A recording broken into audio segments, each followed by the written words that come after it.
እኔ በእግዚአብሔር ማምናለሁ፣ በራጉኤል ማምናለሁ፣ በቅዱስ ገብርኤል ማምናለሁ። ለምን ተጽፏላ? እኛም በገድላቸው ቅዱሳንን እግዚአብሔር ሲያከብራቸው ስለተመለከትን ነው። በቅዱሳን ያመንነው ቅዱሳንን የተቀበሉ። እንዴት ነው ሃይማኖት ሆኖ ስለ ቅድስና የማያስተምረው? እንዴት ነው ሃይማኖት ሆኖ ቅዱሳንን የሚጠራው?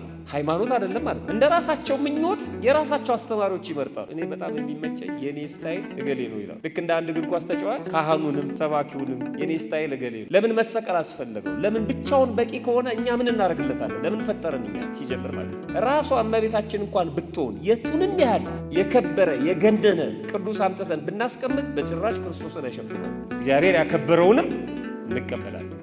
ቤተክርስቲያን ያከበረችው የሾመችው እንደምንቀበል ማለት ነው። በእግዚአብሔርም እናምናለን፣ በቅዱሳንም እናምናለን።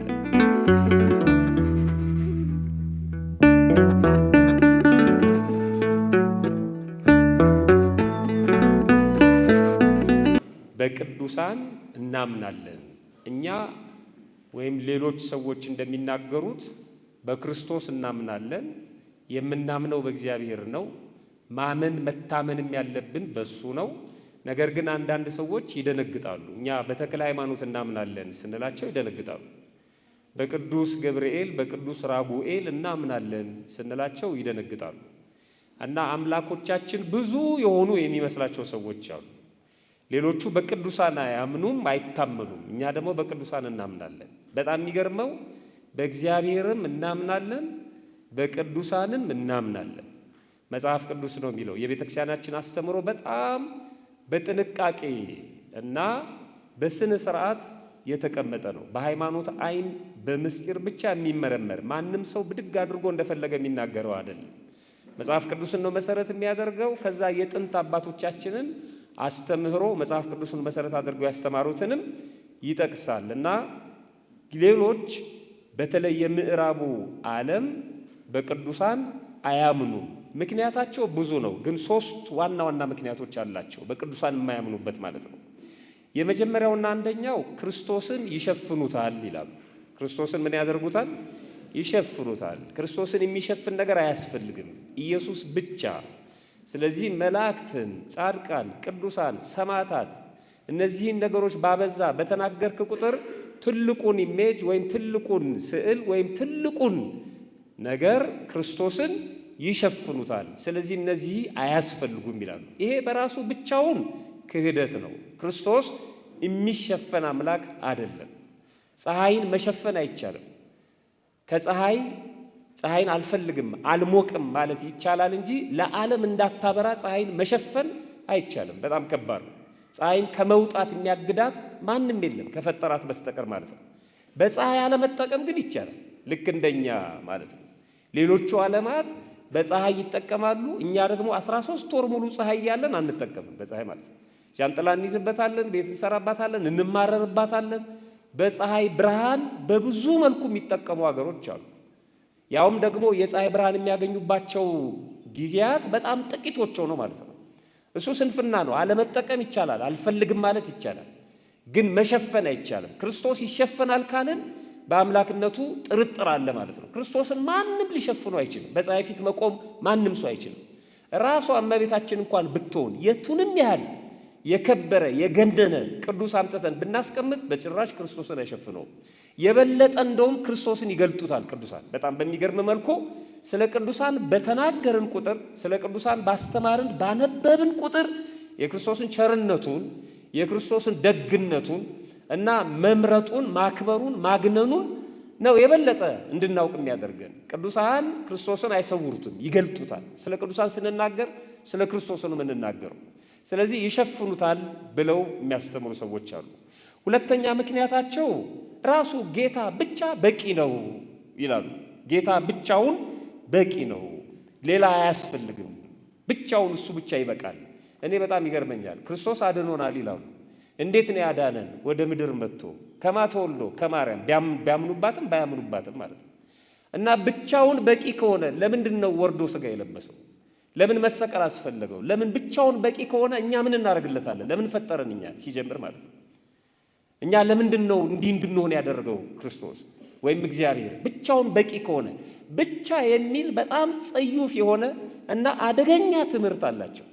በዚህ ቴዎሎጂው ዓለም ወይም ደግሞ በሃይማኖት አስተምህሮ ማለት ነው ምዕራባውያኑም ምስራቃውያኑም የኦርቶዶክሱ ዓለም የሚያውቁት ማለት ነው። በተለይ ፕሮቴስቱ 5 ብቻ የሚሏቸው ነገሮች አሉ።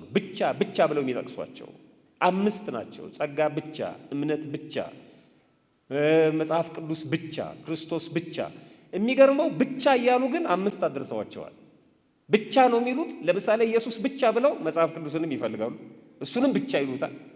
እንደገና ሃይማኖት ምግባር የሚባል ነገር አለ። ማመን ብቻ እና መታመንና ስለዛ እምነት መመስከር አስፈላጊ አይደለም ይላሉ። በክርስትና ሕይወት ብቻ የሚል ነገር የለም። ቁርባን ብቻ ብላ አታስተምር ቤተክርስቲያን። ስጋ ወደሙ ብቻ አትልም። ስጋ ወደሙ ለመቀበል ንስሐ መግባት ያስፈልጋል። ስጋ ወደሙ ለመቀበል ክህነት ያስፈልጋል። ስጋ ወደሙ ለመቀበል ቤተ ክርስቲያን ያስፈልጋል። ስጋ ወደሙ ለመቀበል ታቦት ያስፈልጋል፣ መሰዊያው ማለት ነው። ብቻ የሚባል ነገር የለም። ስጋ ወደሙ ከመቀበላችን በፊት ማመን፣ መጠመቅ፣ ልጅነት ማግኘት አለብን። መጠመቅ ብቻውን ደግሞ ዋጋ የለውም። መጠመቅ ብቻውን ልጅ መሆን ብቻውን ማለት ነው። እሱ ብቻውን አንድ ሰው ተጠምቆ ቢጠፋ ተጠምቆ ቢሄድ ጽድቅን ያገኛል ማለት አይደለም። ሂደት ነው። ድህነት ሂደት ነው። እነሱ ፕሮሰስ የሚሉት ማለት ብቻ የሚል ነገር የለም። መዝሙር ብቻ፣ ስብከት ብቻ፣ እንትን ብቻ የሚባል ነገር የለም። በህብረት ነው። ሰማያውያኑ ምድራውያኑ ስናመሰግን እንኳን በህብረት ነው እና እግዚአብሔርም ድህነቱን ጽድቁን ያደረገው ድህነቱና ጽድቁ የሚገባውን የሰውን ልጅ አሳትፎ ነው። የሚድነው የሰው ልጅ ነው። የድህነቱ ደግሞ ተሳታፊም የሰው ልጅ ነው። በእመቤታችን በቅድስት ድንግል ማርያም አማካይነት ተሳትፈናል፣ ይሁንልኝ እስከምትል ድረስ ማለት ነው። ስለዚህ የሁለተኛው ምክንያታቸው ኢየሱስ ብቻ የሚል ነው። የተለያዩ ነገሮችን ያመጣሉ። አንደኛ የራሳቸው ቅዱስ አላቸው፣ እነሱ ራሳቸው ያስቀመጧቸው ማለት ነው። ሁለተኛ እነዚህ ሰዎች የነገረ ቅዱሳንን አስተምህሮ የሚክዱት ወይም ስለ ነገረ ቅዱሳን የማያስተምሩት የነሱን የቅዱሳኑን ቦታ እነሱ ይዘው መታየትና መገለጽም ስለሚፈልጉ ነው። የተወሰነ ነጥብ ላንሳ። ለምን አያምኑም? የመጀመሪያው አንደኛው ይሄ በደንብ የሚታወቀው ማለት ነው ራሳቸውን ቅዱስ ነን ብለው ይጠራሉ። አንዳንድ ማስታወቂያዎች ሲለጠፉ ታያላችሁ አይደለም? ቅዱስ፣ ሐዋርያ፣ ነቢይ፣ ፈዋሽ ምናምን እየተባለ ማለት ነው። በነገራችን ላይ አሁን በዚህ ዘመን ሐዋርያ ተብሎ የሚጠራ ወይም ሐዋርያ ተብሎ የሚሰጥ ሹመት የለም። ነቢይ ተብሎ የሚሰጥ ሹመትም የለም። በእርግጥ ደቀ መዛሙርት አሉ ከትልልቅ የቤተ ክርስቲያን ተቋማት ወይም መንፈሳዊ ተቋማት ተመርቀው የሚያስተምሩ ሂዱና አስተምሩ የሚባሉ ማለት ነው እንጂ አዲስ የነቢይነት ሹመት የሐዋርያነት ሹመት አይሰጥም። የሚነገር ያልተነገረ ነገር ስለሌለ ማለት ነው። እነሱ ጋር ችግር የለውም። ለአንድ ሰው ዝም ብለው እንደውም ራሱ እኔ ቅዱስ ነኝ ብሎ ራሱን መጥራት የሚችልበት አሰራር ሁሉ ነው ያላቸው። ስለዚህ ራሳቸውን ቅዱስ ነን ብለው ይጠራሉ። ሁለተኛ የራሳቸው ቅዱስ ደግሞ አላቸው። ራሳቸውን ቅዱስ ነን ብለው የሚጠሩ አካላት አሉ። የራሳቸውን ቅዱስ ደግሞ ያስቀምጣሉ። በቤተ ክርስቲያን አስተምህሮ መሰረት ቅዱስ የተባሉትን ትተው የራሳቸውን ቅዱስ ያስቀምጡ። የራሳቸውን ትምህርት፣ የራሳቸውን መምህር፣ የራሳቸውን ስርዓት ያስቀምጧል። መጽሐፍ ቅዱስ እንደዚህ ይላል። በሁለተኛ ጢሞቴዎስ መልእክቱ ሐዋርያው ቅዱስ ጳውሎስ ምዕራፍ 4 ቁጥር 3 ላይ ሕይወት የሚገኝበትን ትምህርት የማይታገሱበት ዘመን ይመጣል። አሁን እኛ እየኖርንበት ነው። ሕይወት የሚገኝበትን ትምህርት አይታገሱም ማለት አይታገሱም ማለት አይሰሙትም ነው። አይታገሱም ማለት ትኩረት አይሰጡትም ነው። አሁን በማህበራዊ ሚዲያ እጆቻችን ላይ ባሉ ስልኮች ወይም ደግሞ እጃችን ላይ ባለው ሪሞት ቶሎ ቶሎ የምናሳልፈው ምንድን ነው? እና ጠጋ ብለን ለማየት የምንፈልገው ትኩረት ሰጥተን የምናነበው ወይም የምናየው ነገር ምንድን ነው? ቤቱ ቁጠሩ። እነዚህ የሚያስደነግጡ ክፉ ነገሮችን ትኩረት ሰጥተን ነው የምንከታተላቸው። የተለመዱ ትምህርቶች፣ ስብከቶችን እናልፋቸዋለን። እንደው ልቦና ካለን አይ በኋላ አያቸዋለሁ ልንል እንችላለን። እነሱ አያስፈልጉም። ይሄ ሰበር ዜና የሚለው እንትናን እንዲህ አደረገው የሚለው እሱ በጣም እገሌ ስለ እንትና ተናገረ፣ ዘረገፈው፣ ጉዱን አወጣው፣ እሱን በደንብ ነው የምንሰማው እና አይታገሱም ማለት ሕይወት የሚገኝበትን ትምህርት አይታገሱም። እግዚአብሔር ከዚህ ይሰውረን በእውነት። እንዴት ነው ሰው ሕይወት የሚገኝበትን ትምህርት ታግሶ ማይሰማው? እንዴት ነው ጊዜውን የማይሰጠው መስዋዕት የማያደርገው ጉልበቱን፣ ጊዜውን፣ ገንዘቡን ማለት ነው? ሕይወት የሚገኝበትን የእግዚአብሔርን ትምህርት እንዴት ነው ታግሶ ማይሰማው? ግን ዘመኑ ነው፣ በመጨረሻው እንደዚህ ይሆናል አለ። ሕይወት የሚገኝበትን ትምህርት የማይታገሱበት ዘመን ይመጣል። ነገር ግን ጆሮአቸውን የሚያሳክክ ስለሆነ እንደ ገዛ ምኞታቸው ለራሳቸው አስተማሪዎችን ያከማቻሉ ይላል። እንደ ራሳቸው ምኞት የራሳቸው አስተማሪዎች ይመርጣሉ። ሰምታችሁ ታውቃላችሁ? እኔ በጣም የሚመቸኝ የኔ ስታይል እገሌ ነው ይላሉ።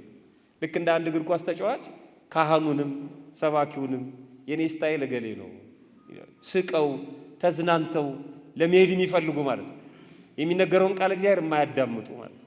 እና ጆሮአቸውን ይደፍናሉ። ጆሮአቸውን የሚያሳክክ ስለሆነ ሕይወት የሚገኝበትን ትምህርት አይታገሱም። እንደ ገዛ ምኞታቸው ለራሳቸው አስተማሪዎች ያከማቻሉ። ለዚህ ነው በትልልቅ አዳራሽ ውስጥ አስተማሪ የተባለው ሰውዬ በፊት ለፊታቸው ቆሞ እፍ እያለ ሲገነድሳቸው የሚታዩ ማለት ነው። በጫማ ጥፊ ሲመታቸው ማለት ነው።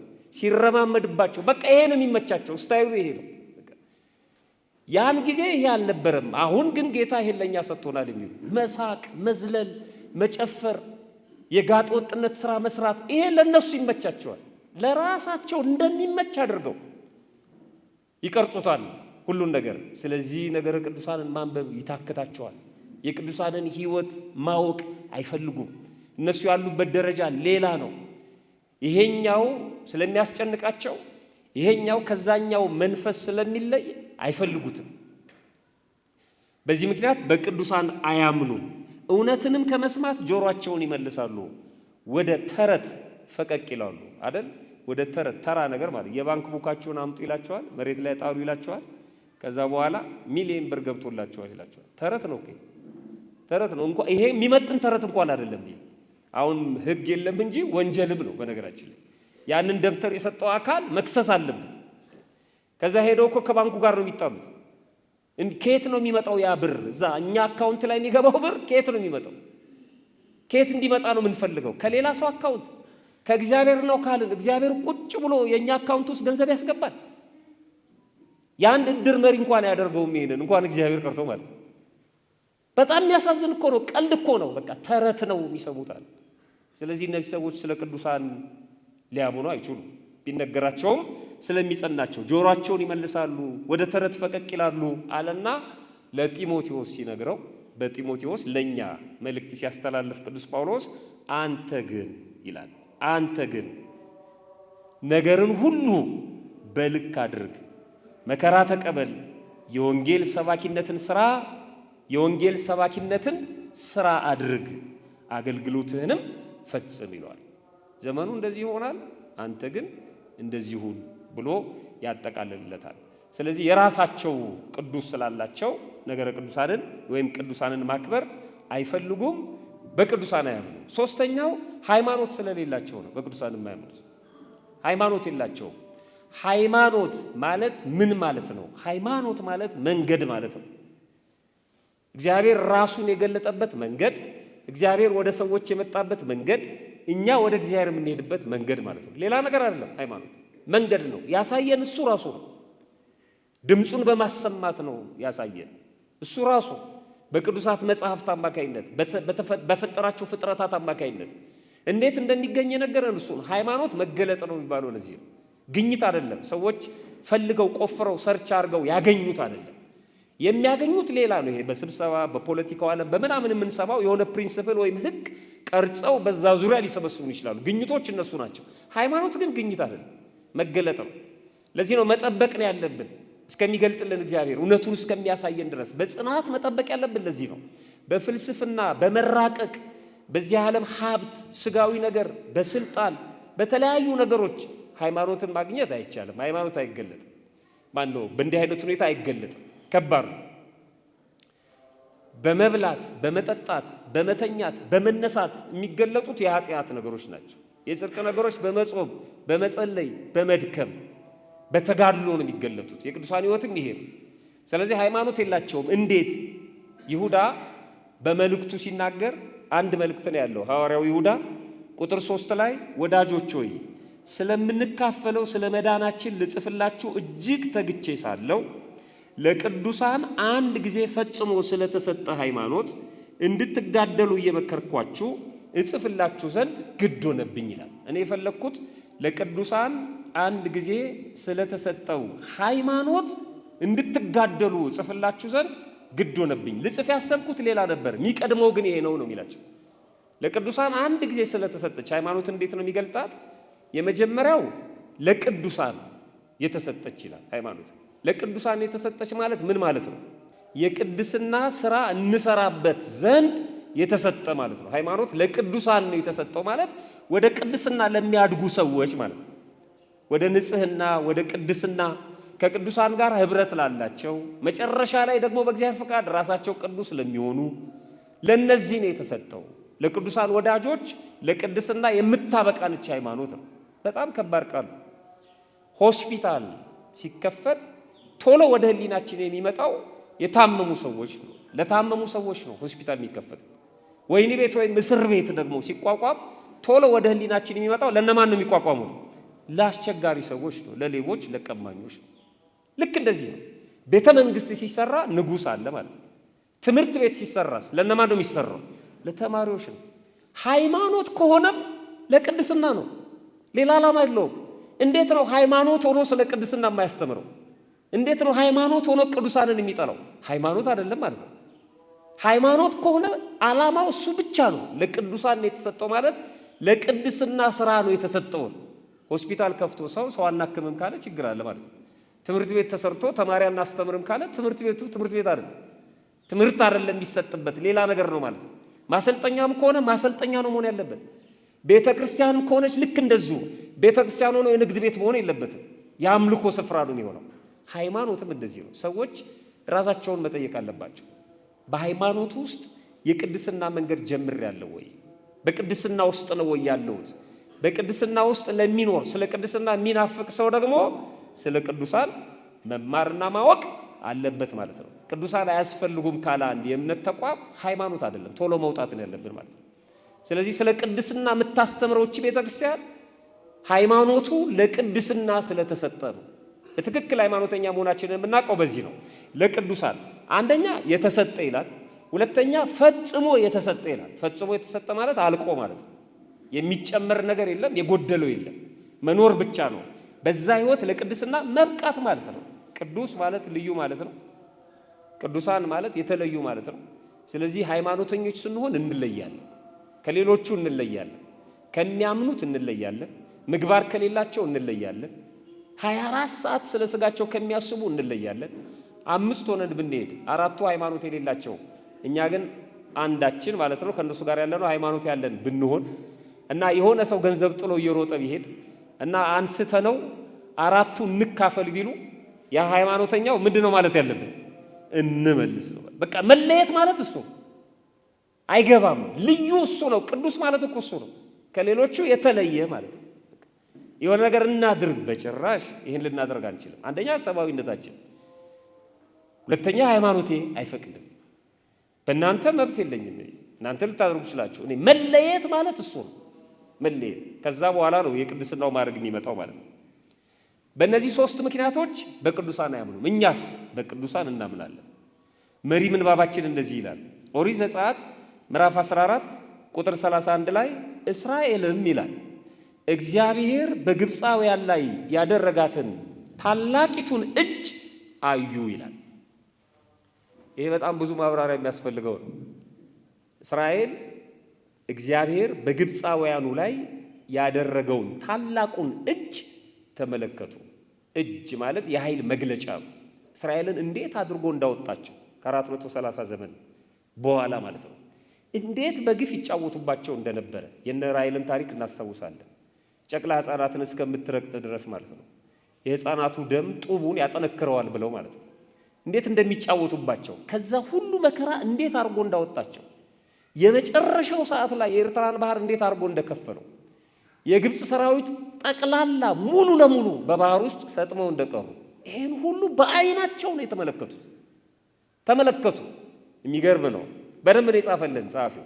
እስራኤል እግዚአብሔር በግብፃውያን ላይ ያደረጋትን ታላቂቱን እጅ አዩ፣ ሕዝቡም እግዚአብሔርን ፈሩ ይላል። ከዛ በፊትስ ዳተኞች ነበሩ። ሊያስፈጀን ነው ያወጣን። የታለ እግዚአብሔር? የመገበን እዚህ ደጋ ስለሆነ ነው። በረሃ ቢሆን ኖሮ አይመግበንም ነበር። ከሰጣቸው በኋላ እኮ አውርደው ወደ በረሃ ለእግዚአብሔር ችግር የለበትም። አውርዳቸው እነዚህ የተጠራጠሩትን በረሃ ላይ መገባቸው ግን በንዝር እባብ አስነደፋቸው ይላል። ትበላለህ ግን መከራም አለ። እግዚአብሔር የሌለበት መብል እንደሱ ነው። እግዚአብሔር ያለበትን የምትጠራጠር ከሆነ ይሰጥሃል። ከምታገኝበት ቦታ ታገኛለህ። ግን ችግሩ በጣም ብዙ ነው። ጓዙ ማለት ነው። አብልቶ ገረፋቸው ደህና አድርጎ ማለት ነው። አምላክነቱን አሳይቶ ብዙ እስራኤል በጣም የሚገርመው ሲያምኑም ጥርግ አድርገው ነው የሚያምኑት፣ ሲጠራጠሩም እንደዛው፣ ሲክዱም ሙልጭ አድርገው ነው የሚክዱት። ስራ አለን አይደል ያመጣሁት እኛ ምን የሚታይ አምላክ ነው የምንፈልገው? የለም እሱ እግዚአብሔር ሙሴ እስከሚወጣ ጠብቁ አላቸው አሮንን። ተው እባክህ እሱ እግዚአብሔር ሲል አንዱ ገደል ገብቶ ይሆናል፣ እኛ እሱን አንጠብቅም። ክፉዎች ናቸው በጣም የመራቸውን ማለት ነው። በጣም ጨካኞች ናቸው ሲክዱ። እስካሁን ድረስ እስራኤላውያን በጣም ከባዶች ናቸው፣ በፖለቲካውም ዓለም ቢሆን ማለት ነው። በዚህ ዓለም ላይ በጣም ክፉዎች፣ በጣም ጨካኞች ናቸው ለቆሙለት ዓላማ ማለት ነው። የሚያደርጉትን ነገር እያየን ነው አሁን ያልዘረዝሩ በጣም ሲበዛ ማለት ነው። እና ፈሩት ይላል። ከዛ በፊት ደፋሮች ነበሩ፣ አሁን ፈሩ። ለካ እግዚአብሔር ይሄ ነው አሉ። ተአምሩን ተመልክተው ኃይሉን ተመልክተው ፈሩ። ከዛስ በእግዚአብሔርም በባሪያው በሙሴም አመኑ ይላል። እኔ የፈለኩት ቃል ይሄ በጣም የሚገርም ቃል። እግዚአብሔርን ፈሩት፣ ከዛስ በእግዚአብሔርም አመኑ፣ በባሪያው በሙሴም ምን አደረጉ? አመኑ። አመኑ የሚለው ቃል ለእግዚአብሔርና ለሙሴ ልዩነት አለው እዚህ ላይ። አመኑ ነው አይደል? ማብራሪያ ካልሰጠን በስተቀር አመኑ ነው አይደል? በእግዚአብሔር በትልቁ አመኑ፣ በሙሴ በትንሹ አመኑ የሚል የለም። በእግዚአብሔርም አመኑ፣ በማንም አመኑ፣ በሙሴም አመኑ። ይሄን ቃል ምን ልንለው ነው? እኔ በእግዚአብሔር አምናለሁ፣ በሙሴም አምናለሁ። እኔ በእግዚአብሔር አምናለሁ፣ በራጉኤልም አምናለሁ፣ በእግዚአብሔርም አምናለሁ፣ በቅዱስ ገብርኤልም አምናለሁ። ለምን ተጽፏላ? ይሄ ሐሰት አይደለም። በእግዚአብሔርም አመኑ፣ ፈሩት፣ እግዚአብሔርን አከበሩት። በእግዚአብሔር አመኑ፣ በባሪያው በሙሴም አመኑ። የሚገርመው ቃል አመኑ ብቻ ሳይሆን ያለው በእግዚአብሔር አመኑ ካለ በኋላ በባሪያው በሙሴ አመኑ። ለምን አመኑ እስራኤላውያን? በባሪያው በሙሴ ለምን አመኑ? እንዴት አመኑ? ምን ብለው አመኑ? ትልቁ ምስጢር ያለው እሱ ጋር ነው። በቅዱሳን እናምናለን ስንል እኛ እናመልካቸዋለን ልክ እንደ እግዚአብሔር ፈጣሪያችን፣ ገዢያችን፣ የስጋም የነፍስም ማስገኛችን እናንተ ናችሁ ብለን አይደለም። እንደሱ አይደለም። በቅዱሳን ስናምን እንደሱ አይደለም። በእግዚአብሔር ስናምንም ከቅዱሳን እንዳንዱ ነው ብለን አይደለም። ማመን ምን ማለት ነው? ትልቁ ምስጢር ያለው እሱ ነው። ለእግዚአብሔር ሲሆን ማመን ምን ማለት ነው? አይደለም ተዉት እግዚአብሔርና ቅዱሳንን። እናንተ ራሳችሁ እኮ በእምነት ነው ያላችሁት። ወደዚህ ስትመጡ፣ ስትሄዱ፣ ስራ ቦታ ስትሰሩ፣ ትምህርት ቤት ስትማሩ፣ ማንኛውን ነገር ስታደርጉ እኮ በእምነት ነው። ጉዞ ስትጓዙ አስቀድማችሁ ትኬት ትቆርጣላችሁ አይደል? ያ ትኬት ያስቆረጣችሁ አካል ያድርሳችሁ አያድርሳችሁ የምታውቁት ነገር አለ። በእምነት እኮ ነው። የቤት ክራይ ቀድማችሁ ትከፍላላችሁ። ትኑሩ አትኑሩ ታውቁታላችሁ። በእምነት ነው። ሰውየው ይካዳችሁ አይካዳችሁ የምታውቁት ነገር አለ የለም። የሆነ ገንዘብ ልትቀበሉ ስትሉ እዚህ ጋር ፈርምልኝ ይላል ሰውየው አይደል? አሁን ነገ ደግሞ እንዳትጣሉ እንጂ መጀመሪያ ትፈርማለህ አይደል? ይሰጠኛል አይሰጠኝም ብለህ ትጠራጠራለህ። ፈርመህ ትጠብቀዋል። ዞር በል ቢልስ እንዴ? ዓለም ራሱ በእምነት ነው ያለው። በእምነት ነው ያለው። እንደሚነጋ ተስፋ አድርገናል የምንተኘው። የምናውቀው ነገር አለ እንዴ? የለም። ስላመንን ነው። በእምነት ነው። የሆነ ሆቴል እንገባለን፣ የሆነ ምግብ እናዛለን። ምን እንደሚሰጡ እናውቃለን። እንዴት እንደሚሰራ አይተናል። ከገበያ ሲገዛ ሲሰራ ምናምን አይተናል። በእምነት ነው። ምን ኖር እኮ በእምነት ነው። እንዴት ነው ለቅዱሳንና ለእግዚአብሔር ሲሆን የምንጠራጠረው? ሰራተኛው ሰርቶ ወር ላይ ነው ደሞዙ፣ ይክደኛል ብሎ አያስብም። በእምነት ነው። የደሞዙ ቀን ደሞዙ በባንክም ይሁን በሰው ይሰጠዋል። ያለ እምነት መኖር አንችልም። እኔ ሰርቼ እንደምትሰጠኝ በምን አምናለሁ ብትል ስራውን ነው የምትሆን። ትኬት ቆርጬ እንደምትሳፈር እኔ በምን አምናለሁ ተወው ነው የሚለን።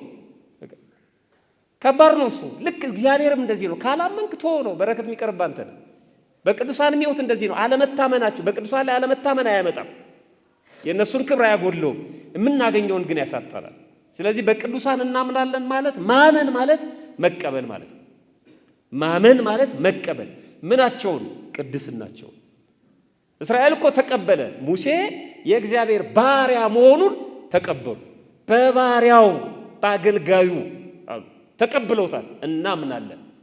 ትክክለኛ የእግዚአብሔር አገልጋይ መሆኑን ተቀብለናል አሉ። እውቅና ሰጡ ማለት ነው። ስለዚህ ነው በገብረ መንፈስ ቅዱስ ማመን ማለት መቀበል ማለት ነው። ቅድስናቸው እንዴት ይሄን ሊያደርጉ ይችላሉ ይላል። ምሳሌ 7 ዓመት አባታችን አቡነ ተክለ ሃይማኖት በአንድ እግራቸው ቆመው እንዴት ሊሆን ይችላል ይሄ ይላል። ለአንተ አይሆንም፣ ለእግዚአብሔር ግን የሚሳነው ነገር የለም። ይሄን አምኖ መቀበል ነው ማመን። በቅዱሳን እናምናለን ማለት መቀበል፣ በቅዱሳን እናምናለን ማለት መማፀን፣ በቅዱሳን እናምናለን ማለት መለመን። በእንተ ቅዱስ እገሌ ብለን በእንተ ቅዱሳን ብለን ስለ ቅዱስ እገሌ ብሎ መለመን ማመን ነው። በቅዱሳን ማመን። በቅዱሳን ማመን ማለት መስማት፣ ቃል ኪዳናቸውን ገድላቸውን ማንበብ እና የተሰጣቸውን ያስተማሩትን ትምህርት መስማት ማንበብ እና መታዘዝ አድርጉ ያሉንን ማለት ነው። በቃል ኪዳናቸው በገድላቸው በቅድስናቸው ማመን። ስናምን ግን 2 ነገሮች እናስቀምጣለን። የባህሪና የጸጋ ይባላል። ጸጋ ስጦታ ነው። የባህሪ ደግሞ ያልተሰጠ የራስ የሆነ የማይወሰድ ማለት ነው። ቅድስናን ስናመጣው ለእግዚአብሔር የባህሪው ነው ያልተሰጠው ይዞት የተገኘው የማይወሰድበት ማለት ነው። እሱን ይሰጣል እንጂ እግዚአብሔር ቅድስናን አይቀበልም። የቅዱሳን ግን የጸጋ ነው። ስለዚህ በቅዱሳን እናምናለን። በተሰጣቸው የጸጋ ቅድስና፣ በተሰጣቸው የጸጋ አምላክነት ወይም ገዥነት እናምናለን ማለት ነው። ኦሪት ዘሌዋውያን ምዕራፍ 19 ቁጥር 2 ላይ እንደዚህ የሚል ቃል አለ። ለእስራኤል ልጆች ማህበር ሁሉ እንዲህ በላቸው፣ እኔ እግዚአብሔር አምላካችሁ ቅዱስ ነኝና እናንተም ቅዱሳን ሁኑ። የነበረውን ሰጥቷል እግዚአብሔር። ቅዱሳን ሁኑ መሆን ይቻላል ማለት ነው። ቅድም እንደነገርኳችሁ መለየት፣ መክበር በጸጋ በረድኤት ማለት ነው። ወደ እግዚአብሔር መጠጋትና መክበር ይቻላል። ሁኑ ብሎ ፈቅዷል። ስለዚህ የሆኑትን ማክበር ነው እንጂ ያልሆኑ ሰዎች በሆኑት ሰዎች ቀንተው አያስፈልጉም ማለት የቤተ ክርስቲያናችን አስተምሮ አይደለም ማለት ነው። ለዚህ ነው እስራኤልም እግዚአብሔር በግብፃውያን ላይ ያደረጋትን ታላቂቱን እጅ አዩ፣ ሕዝቡም እግዚአብሔርን ፈሩ፣ በእግዚአብሔርም በባሪያው በሙሴም አመኑ። በእግዚአብሔር ብቻ አላለም፣ በባሪያው በሙሴ። በእግዚአብሔርና በሙሴ አመኑ አላለም፣ በእግዚአብሔር ብሎ በባሪያው በሙሴ። የሙሴን ደረጃ አስቀምጦታል። ባሪያ ነው ሙሴ፣ አገልጋይ ነው፣ ፍጡር ነው። ግን ደግሞ በአገልጋይነቱ አምነውታል። አመኑ ማለት በእግዚአብሔር እንደሚያምኑ የባህሪ አምላክ ነው ብለው በሙሴ አመኑ ማለት አይደለም። የእግዚአብሔርን የባህሪ አምላክነት ያውቃሉ፣ እኛም እንደዚሁ። እግዚአብሔር በሰጠው ጸጋ ደግሞ በቅዱሱ በሙሴ አምነዋል። 2 ነገር ልናገር። እስራኤል በሙሴ ያመኑት ለምንድን ነው? ለምን ይመስላችኋል? መጽሐፍ ቅዱስ ነው የሚነግረን። አንደኛ እግዚአብሔር ስላከበረው ነው። ምንም ሊያደርጉ አይችሉም። ንጉሥ ያከበረውን እንደምንቀበለው እግዚአብሔር ያከበረውንም እንቀበላለን። ቤተክርስቲያን ያከበረችውን የሾመችውን እንደምንቀበል ማለት ነው። እግዚአብሔር ያከበረውን እንቀበላለን። 2 ወንድና ሴት ባልና ሚስቶች ወደ ቤተክርስቲያን መጥተው በሥርዓተ ተክሊል በቁርባን ተጋብተው ቤተክርስቲያን በአክሊል ሸልማ በጸጋ በረድኤት ወደ አደባባይ ስታወጣልን እልል ብለን ነው የምንቀበለው አይደል? በቃ እሱ ነው። እንዴት ተጋቡ ለምን ተጋቡ የሚል ሰዋል ትላላችሁ መሰለኝ። እንዴት እገሌ በቁርባን ሊያገባ ቻለ? ስንት ኃጢአት እያለበት ባለፈው እኮ ደግሞ አግብቷል ይባላል ምናምን የሚሉ ሰዎች አሉ። ምን አገባን? አከበረችው እኮ ቤተክርስቲያን። ቤተክርስቲያን እኮ አትሳሳትም። አሳስቶ ከሆነ እዳው የሱ ነው። ከዚህ ውጪ ምንም እኛ መጠንት ማለት የለብንም። አቃቂር ማውጣት የለብንም። እልል ብለን ነው የምንቀበለው። እልል በሉላቸው ይባሉ መጻመራዊ ተብሎ ይዘመራል። እግዚአብሔር ያከበረውን እንዴት ነው ማንቀበለው? ቅዱሳንንም በእግዚአብሔር ስላከበራቸው ነው። ሙሴን የተቀበሉት ለዚህ ነው። አክብሮታል። ያደረገው ሲሆን አይተዋል። ሲያዘው ሲናገረው ቃል በቃል ደሞም ነግሯቸዋል። እኔ ነብይ ቢኖር ሌላው በጸጋ በረድኤት ለሌሎቹ እገለጥላቸዋለሁ፣ ለባሪያ ለሙሴ ግን እንደሱ አይደለም፣ ቃል በቃል ነው ማናገሩ ብሎ ነግሯቸዋል። ስለዚህ ይሄን ክብሩን አይተው አከበሩት። ወደው ነው። እኛም በገድላቸው ቅዱሳንን እግዚአብሔር ሲያከብራቸው ስለተመለከትን ነው በቅዱሳን ያመንነው፣ ቅዱሳንን የተቀበልነው። ሁለተኛ እስራኤላውያን ሙሴን ያከበሩት በባሪያው በሙሴ አመኑ ተብሎ የተጻፈላቸው ሙሴ ራሱን አሳልፎም ስለሰጣቸው ራሱን አሳልፎ እስከ መስጠት ድረስ ነው የመራቸው። ሁለት ጥቅሶችን ብቻ ላሳያችሁ። አንደኛ ኦሪት ዘኍልቍ ምዕራፍ 12 ቁጥር 6 ላይ እርሱም ቃሌን ስሙ አላቸው። እግዚአብሔር ነው ለእስራኤላውያን የግሳጼ ቃል ነው። ቃሌን ስሙ፣ በመካከላችሁ ነቢይ ቢኖር እኔ እግዚአብሔር በራእይ እገለጥለታለሁ። በምን እገለጥለታለሁ አለ? በራእይ። ራእይ ማለት በሁለት ወገን ነው። ተተኝቶ የምናየው አለ፣ ደግሞ ሳንተኛ አይናችንን ገልጠን ደግሞ የምናየው አለ። ትክክለኛ ራእይ ማለት ነው። ተኝተን የምናየው ህልም ነው። ራእይ ደግሞ ሳንተኛ በእግዚአብሔር መንፈስ የምንመለከተው ማለት ነው። በራእይ ነው ለነቢያት የምገለጠዋል። ከባዱ መገለጥ እሱ ነው። በራእይ መገለጥ ማለት ነው። ከህልም መገለጥ፣ በራእይ መገለጥ፣ በህሊና በህልም በራእይ ይገለጥላቸዋል። ለነቢያቱ እንደዚህ ነው ማድረገው አለ። እኔ እግዚአብሔር በራእይ ይገለጥለታለሁ ወይም በህልም አናግረዋለሁ። ነቢይ ቢኖር በራእይ ይገለጥለታለሁ ወይ በህልም አናግረዋለሁ። ባሪያዬ ሙሴ ግን እንዳትረሱ፣ በእግዚአብሔርና በባሪያው ነው ያሉት አይደል? ባሪያዬ ሙሴ ግን እንዲህ አይደለም፣ እርሱ በቤቴ ሁሉ የታመነ ነው። እንዴት ደስ የሚል ቃል! በቤቴ ሁሉ የታመነ ነው ማለት ባስቀመጥኩት ቦታ ሁሉ ማለት ነው። በእረኝነቱም ታምኖ ነበር። ለእስራኤል እረኛ ሲሆን ታምኖ ነበር። በግብፅም ታምኖ ነበር። በምድረ ርስትም እየመራቸው ባለበትም ሰዓት ታምኖ ነበር። በኦሪት ዘጸአት ምዕራፍ 32ም ላይ ሙሴ ወደ እግዚአብሔር ሲለምንላቸው እናነባለን። ጣዖት አቆመው መስገድ በጀመሩ ጊዜ ያውም እየሰደቡት፣ ቆይ ወንድሜ ሙሴ ይምጣ ሲል አሮን ተወሱ። ዝም ብሎ እግዚአብሔር ሲል ወደ አንድ ገደል ገብቶ ወድቆ ሞቶ ይሆናል እየረገሙት፣ እሱ ግን ስለ እነሱ እየጸለየ ነበር። እንደዚህ ነው የሚለው፣ ወደ እግዚአብሔር ተመልሶ ወዮ ይህ ሕዝብ ታላቅ ኃጢአት ሰርቷል፣ ለራሳቸውም የወርቅ አማልክት አድርገዋል። አሁን ይህንን ኃጢአታቸውን ይቅር በላቸው። ኃጢአቱ ታላቅ ነው፣ አምላክነትን የሚገዳደር ነው እሱ እንደተናገረው። ነገር ግን ይህን ኃጢአታቸውን ይቅር በላቸው አለ። ያለበለዚያ አለ፣ ከባድ ቃሉ፣ ኃጢአታቸውን ይቅር በላቸው ያለበለዚያ አለና በራሱ ሕይወትን የፈረደው። ኃጢአታቸውን ይቅር በላቸው ያለበለዚያ ግን ከጻፍከው መጽሐፍ እባክህን እኔን ደምስሰኝ አለ ይላል። የበደለኝን እሱን እደመስሰዋለሁ እንጂ አንተን አይደለም እና ሂድ ብሎ መመሪያ ሲሰጠው እናነባለን። እንዴት ነው የማይወዱት? እንዴት ነው የማያምኑት? እንዲህ አድርጎ ነፃ ያወጣቸውን ማለት ነው። ያከብሩታል እስካሁን እስራኤል። እንደውም መቃብሩ ሁሉ እንዲሰወር የተደረገው ያመልኩታል ተብሎ ስለተፈራ በሙሴ እንዳያመልኩ ሰይጣን የሙሴን ስጋ እንዳያስመልካቸው ክፉ ስለሆነ ማለት ነው። መቃብሩ እንዲሰወር ያደረገው ሁሉ በዚህ ምክንያት ነው። በዚህም ምክንያት እነሱን ነፃ ስላወጣ ራሱን አሳልፎ ስለሰጠ ቤዛ ተብሏል ሙሴ። በጣም በሚገርም በዚህ ምክንያት ነው ቤዛ የተባለው። እነሱን ከምታጠፋቸው እኔን ደምስሰኝ፣ ስለ እነሱ የእኔን ሕይወት እንካ ስላለው ቤዛ ተብሎ ተጠርቷል። በዚህ በኦሪት በሐዋርያት ሥራ ምዕራፍ 7 ቁጥር 35 ላይ ሹምና ፈራጅ እንድትሆን የሾመህ ማን ነው ብለው ሙሴን ማለት ነው የካዱትን ይህንን ሙሴን በቁጥቋጦ ቦታ በመልአኩ እጅ እግዚአብሔር ሹምና ቤዛ አድርጎ ላከው ይላል። ሹምና ቤዛ አድርጎ ላከው። መቤዥ ማለት ነፃ ማውጣት ማለት ነው። መተላለፍ፣ መሰጠት፣ ምክንያት መሆን ማለት ነው። የእመቤታችን ቤዛነትም ይሄ ነው። ስለኛ ራሷን አሳልፋ ሰጥታለች። የለበሰው የማንን ስጋ ነው? የእሷን ስጋ ነው። ሰው የሆነው በእሷ ነው። ንጽሕት ቅድስት ሆና የተገኘችው እሷ ነች። ምክንያተ ድኂን ስለሆነች ነው ቤዛ የምንላት ማለት ነው። ሙሴ ቤዛ የተባለው ለዚህ ነው፣ ተላልፎ በመሰጠቱ ሂድና ሕዝቡን አውጣ ብሎ ማለት ነው። በዚህ ቃል መሰረት ቤዛ ተብሏል። በሌላ ቦታ ላይም ሙሴንስ ብታምኑ ይላቸዋል፣ እኔንም ባመናችሁ ነበር እርሱ ስለ እኔ ጽፏልና የዮሐንስ ወንጌል ምዕራፍ 5 ቁጥር 46 ላይ ማለት ነው። ስለዚህ ሙሴን አታምኑትም ውሸታችሁን ነው ይላቸዋል ጸሐፍት ፈሪሳውያን። በሙሴ ሕግ ይራቀቁ ስለነበር ማለት ነው።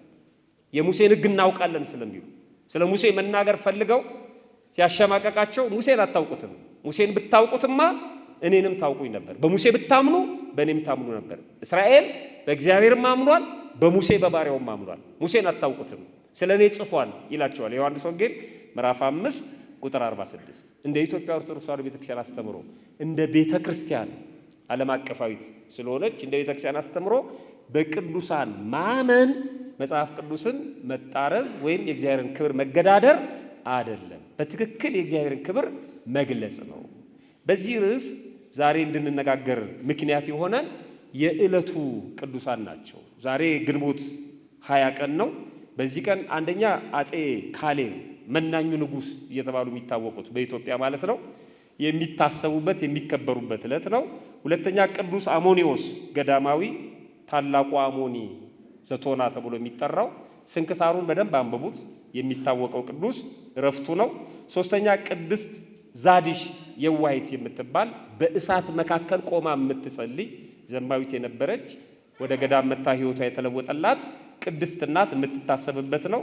አባ ሆር ጻድቅ የተባለው አባት የሚታሰብበት ነው።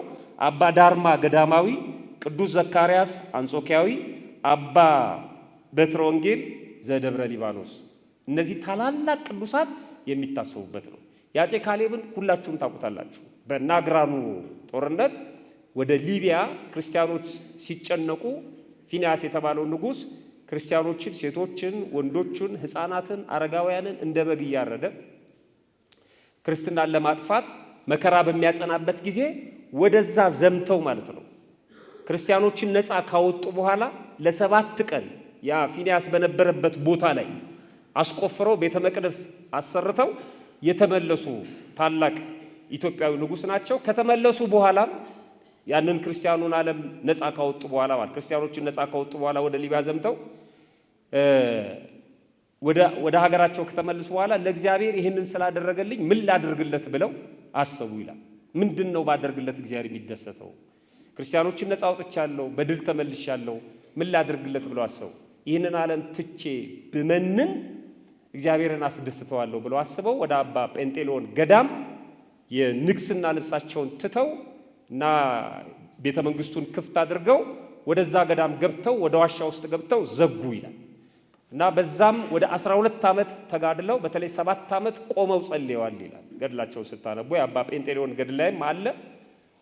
መጨረሻ ላይ የእስራኤሉን ወይም የኢየሩሳሌሙን ጳጳስ ብፁዕ አቡነ ዮሐንስ ይባላሉ መልእክት ደብዳቤ ጽፈው የአክሊላቸውን በብዙ ማዕድን የከበረውን የንግስና ዘውዳቸውን ይህንን ወስደው የጌታዬ የመድኃኒቴ የኢየሱስ ክርስቶስ መቃብር ላይ በጎልጎታ ማለት ነው የመስኮቱ ጠርዝ ላይ አስቀምጡልኝ እንደ ስጦታ እንደ መታሰቢያ እንዲሆን ብለው ያንን ልከው በዛሬው ዕለት ማለት ነው ግንቦት 20 ቀን እረፍታቸው ነው። በረከታቸው በሁላችን ላይ ድሮ ይኖር።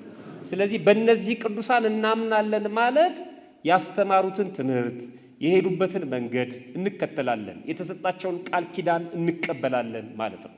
በእግዚአብሔርም ስንጠቀልለው በቅዱሳንም እናምናለን። እግዚአብሔር የባህሪ አምላክ ነው።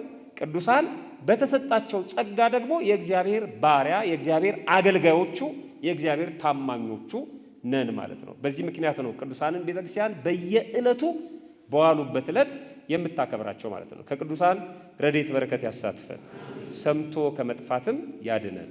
እግዚአብሔር ይስጥልኝ።